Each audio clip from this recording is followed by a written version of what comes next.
ehundoko indarra daka kirolak Zumaian ere. Klub asko daude, talde asko, kirol jardun bakoitzan inguruan pentsa zema jende mugitzen dan. Nik uste aukera polita dela euskarari bultzada, behar duen bultzada emateko ere.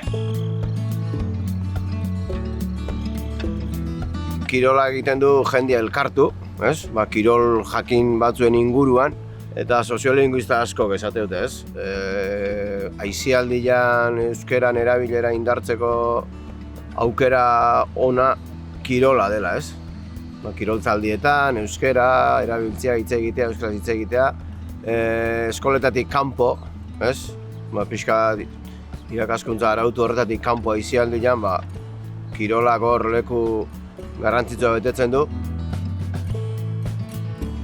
Klubek ehundoko lana egiten dute, nik ezautze ditut barrutikan eskualoiko pulpo kluba, Zumaiako futbolekoa, Arraun elkartiare bai, eta ehundoko lana egiten da, umeetatikan, borondatez gehienetan lan hori, eta orduan lan horrek fruitua beti ematen ditu, fruitua ez da kirolari profesionala ateatzen danean nabarmendu behar dela herrietan o Zumaian klubek egiten duten lana, lan hori hor dago, eta lan bikaina eta izugarria da.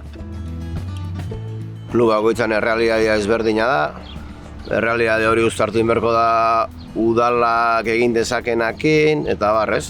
Sentitu dezatela behintzat, udala gertu daukatela, entzuteko, kezkak, proposamenak. Ez da hila izan harreman bat vertikala, goitik berako, horizontala, elkarren artean, elkartiek eta udalak hitz eginez eta bide horretatik, nik uste gauza politak egiten jarraitu daitezkela. Legealdi honetan eredu horren alde eginda, udalan aldetikan, eta bide horretan ibiltzea da azkenean.